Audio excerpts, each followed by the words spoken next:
Yeah. Okay. Hi, I'm Anna Harwood-Gross. I'm the Director of Research at Metiv, the Israel Center for Psychotrauma. I'm here with Andreas Norstrand, a military psychologist from Norway who's been looking into the effect of different epidemics on countries across the world. Andreas, what's been your main findings on the psychosocial effects of epidemics on healthcare workers? Well, the most important finding is that there's a very real risk of losing up to 30% of your workforce due to burnout symptoms, stress symptoms. And we've seen this in previous epidemics. There's been studies looking at the rate of people staying home and reporting sick due to burnout symptoms, and they're worryingly high. So in a crisis situation such as this, it's people we can't afford to lose if we can do something to mitigate the burden of stress on them. They need to we need to preserve as many as possible for doing medical work at the ICUs and the hospitals. Right, and you've combined your research into military workers and military burnout, and you've been able to combine your research in 3 different areas of psychosocial input.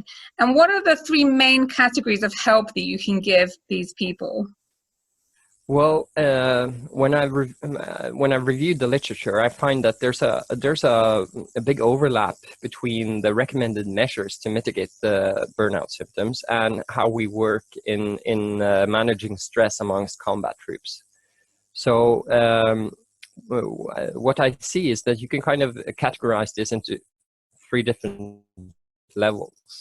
So you have stress management measures that you could teach to the medical staff. That would be stress reduction techniques, mindfulness meditation, anchoring techniques, and psychoeducation on stress. So they're able to self-monitor their stress levels, and they're better able to manage these the stress levels themselves. Now, hopefully this will enable them to get better rest and recuperation in between shifts, and also to not add unnecessary burden to already stressful situation.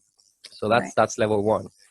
Now, level 2 would be group measures. So that would be having debriefing sessions, short debriefing sessions at the end of the day with the shift, where they can kind of make a status of the day and relieve themselves of things they're ruminating about, feeling guilty about, and also to kind of mark an end of the day, an end of the shift. So they're resetting, as we say in the military, for a new shift after a rest period. And that's enabling the social communication, which so often we see cut down in guilt, that when you feel a sense of guilt, you cut yourself off from other people, and this is encouraging that connection. Yeah, that's totally accurate. And then they would also be able to provide, your colleagues would be able to provide you with some social corrective, perhaps, on things you're feeling guilty about that you shouldn't be feeling guilty about.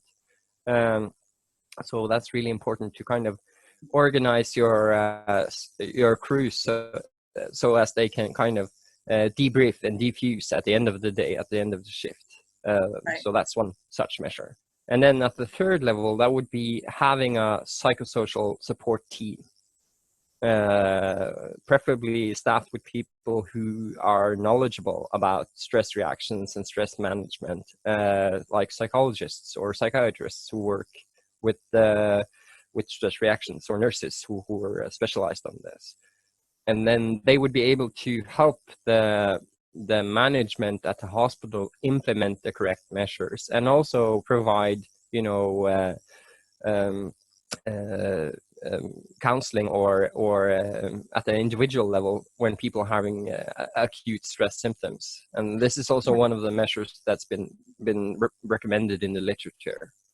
And they're also better placed to notice those subtle signals of stress that sometimes when you're working on the front line, you can't actually notice those bodily symptoms of stress.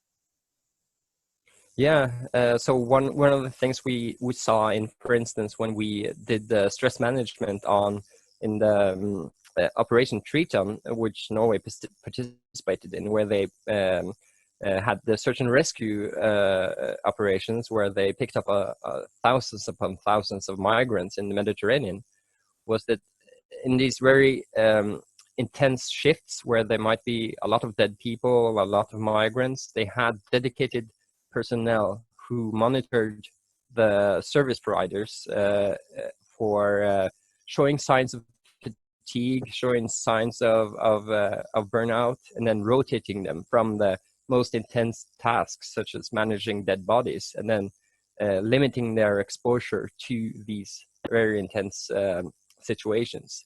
So you're kind of rotating people a bit more, or giving them rest when they need it before they're totally burned out. That sounds very important. Well, thank you, Andreas, for your time spent with me. And I'm really looking forward to working with you and speaking more to you in the future. Thank you. Likewise.